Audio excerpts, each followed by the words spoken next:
Hello students, I am Anita. आज मैं आपके लिए पॉलिटिकल साइंस का चैप्टर है, इसको मैं इसका डेमोक्रेसी इन बांग्लादेश।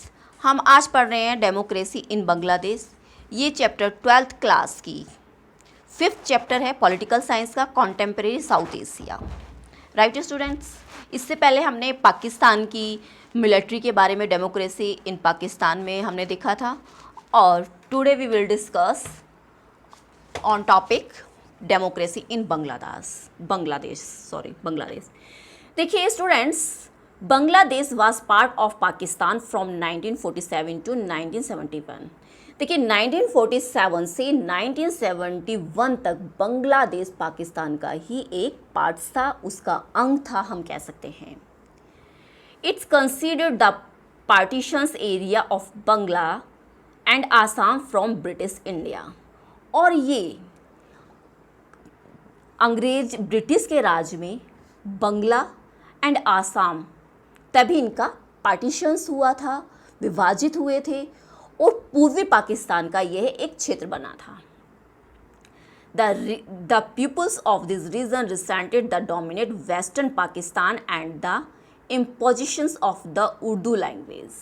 क्या हुआ था कि इस क्षेत्र में जो लोग थे वो पश्चिम पाकिस्तान का एक दबदबा था, और उन्होंने ऊपर जो उर्दू भाषा को लादने के खिलाफ उन्होंने आंदोलन भी किया था।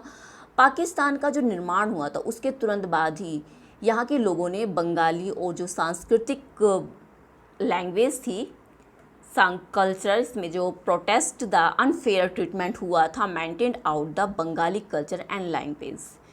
तो क्या हुआ था कि पाकिस्तान के निर्माण के तुरंत बाद ही यहाँ के लोगों ने अपनी जो बंगाली सांस्कृतिक और भाषा के साथ किए जा रहे जो दुर्व्यवहार हुआ था उसके खिलाफ उन्होंने आवाज़ उठानी शुरू की, क्योंकि वो नहीं चाहते थे वो किसी के अंडर अपना राज्य चलाएं या किसी के अंडर में वर्क करें, या उनकी लादी हुई बात या उनका थोपा हुआ कोई भी चीज़ वो उसको सहन करें और बियर करें। तो students, they also demanded fair representations in administration and fair share political power। वो क्या, एक पॉलिटिकल पावर में आना चाहते थे, अपनी पॉलिटिकल पावर में वो आना चाहते थे कि उनका ये था कि भाई इस क्षेत्र की जो जनता थी वो प्रतिनिधित्व चाहती थी, अपना एक हिस्सेदारी चाहती थी, मांग थी उनकी कि उनका खुद का एक कॉन्स्टिट्यूशन हो, उनका खुद का संविधान हो और अपना ही राज हो। तो that Sheikh Mujib-ur-Rahman lead the popular struggle against West Pakistan dominations। तो क्या हुआ था, उसके जब उनका विरोध चल रहा था तो शासन में जो एक प्रतिनिधि था, मतलब कि कह सकते हैं कि भाई एक जनता जताना शुरू किया, इस क्षेत्र की जनता ने प्रशासन में अपनी एक प्रतिनिधि का राजनीतिक सत्ता में एक हिस्सेदारी की मांग उठाई, और पश्चिम पाकिस्तान में एक खिलाफ जन संघर्ष का नेतृत्व करने के लिए एक लीडर उठा। वो लीडर कौन थे? मुजीबुर-रहमान, शेख मुजीबुर-रहमान। उन्होंने उनके स्ट्रगल के लिए, उनके संघर्ष के लिए उनका नेतृत्व किया और आवाज़ उठाई। उन्होंने पूर्वी क्षेत्र के लिए स्वतः ही मांग की। शेख मुजीबुर-रहमान जी ने उन्होंने नेतृत्व किया और अपनी जो आवामी लिंग ही डिमांडेड द एटोनॉमी, उन्होंने एटोनॉमी की मांग की for the eastern region in 1970। Means उन्होंने 17 में एक चुनाव में पाकिस्तान की सारी सीटों पर उन्होंने क्या की थी, विजय प्राप्त कर ली थी। विजय प्राप्त करने के बाद जो उनकी एक पार्टी थी आवामी लीग, उन्होंने संपूर्ण पाकिस्तान के लिए उससे प्रस्ताव में संविधान सभा में उसको बहुमत से, उन्होंने पूरे बहुमत के साथ उसको हासिल किया था। उनकी पार्टी आवामी लीग थी और पूरे बहुमत के साथ वो आए। But east Pakistan and secured a majority in the proposed constitution assembled for all the whole of Pakistan, but the government dominated by the Western Pakistan leadership refused to convince the assemble। तो क्या हुआ था इसमें कि भाई जब वो संविधान में बहुमत से हासिल हो गई, पर सरकार जो पश्चिमी ईस्ट पाकिस्तान था उसके नेताओं का दबदबा था और सरकार ने इस सभा को जो एक्सेप्ट करने से इनकार कर दिया था। शेख मुजीब को गिरफ्तार कर लिया गया था। जनरल याही खान ने की जो सेना थी, उनके जो सैनिक शासन था, पाकिस्तान की सेना ने बंगाल की जो पॉपुलेशंस थी उस पर आंदोलन किया, उसके आंदोलन को कुचलना चाहा और हज़ारों लोगों की उस टाइम डेथ हो गई थी और मृत्यु हो गई थी उस आंदोलन में। Under the military general Yahya Khan के उसमें Pakistan arm try to support the mass movement for the people. 1000 were people by Pakistan army के थ्रू मारे गए थे और वो this lead to the large scale migrations into the India creating a hung refugee problem for India.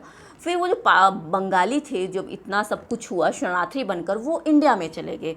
India के सामने एक ऐसी प्रॉब्लम आ गई, एक ऐसी सिचुएशन आ गई, भाई ये जो शरणार्थी आए, क्योंकि इंडिया में तो कोई भी आ जाता है, आपको पता है हमारा कॉन्स्टिट्यूशन इसी तरह से बना हुआ है, सबको समान अधिकार है। तो भाई वो बंगाली आ गए तो उनके लिए the government support the demand, उनकी डिमांड की east Pakistan for their the independence, उनके इंडिपेंडेंस के लिए help them the financially and military, उन्हें हर तरह की हेल्प दी गई।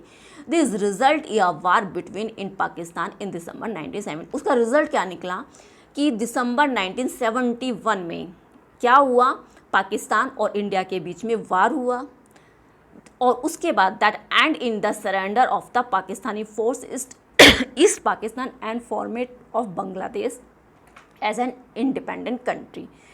तो पाकिस्तान की जो पूरी फोर्स थी उन्होंने सरेंडर कर दिया और east Pakistan and format Bangladesh independent country बन गया। तो भाई इसी से इस बात का पता चलता है कि भाई किस तरह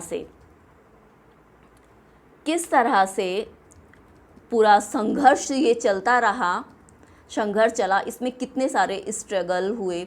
तो इसी तरह से कि शरणार्थी की समस्या आने लगी तो भाई भारत ने आज़ादी की मांग की, वित्तीय हर तरह की उनको सुविधाएं और आत्मसमर्पण का एक स्वतंत्र राष्ट्र बांग्लादेश के निर्माण के साथ वो खड़ा हो गया। अब आते हैं Bangladesh drafted is the constitution declaring faith in the secularism democracy and the socialisation. देखिए क्या होता है, बांग्लादेश ने अपना संविधान बनाकर, बांग्लादेश चाहता था कि वो अपना संविधान बनाए, अपना कॉन्स्टिट्यूशन बनाए, तो उसने अपने को एक धर्मनिरपेक्ष और डेमोक्रेसी एंड सोशलिज्म की तरह एक डेमोक्रेसी, सेक्युलरिज्म एंड कॉन्स्टिट्यूशंस उन्होंने अपना बनाया और सोशलिज्म के बिहाफ पर अपनी एक सत्ता बनाई, कह सकते हैं हम, उन्होंने घोषित कर दिया, समाजवादी देश उसको घोषित कर दिया। But however in 1975 Sheikh Mujib got the constitution amendment to shift from the parliament to presidential form of the government. उन्होंने एक अमेंडमेंट की, उस अमेंडमेंट में क्या जो पार्लियामेंट की पावर थी ना उसको चेंज करके प्रेसिडेंटल पावर कर दी उन्होंने। यहाँ उनका निर्णय बहुत गलत था। He also abolished all party, सभी पार्टियों को समाप्त कर दिया। On his the Awami League, और अपनी एक ही पार्टी रखी, Awami League. This lead to conflict the tension dramatics and the tragic developments.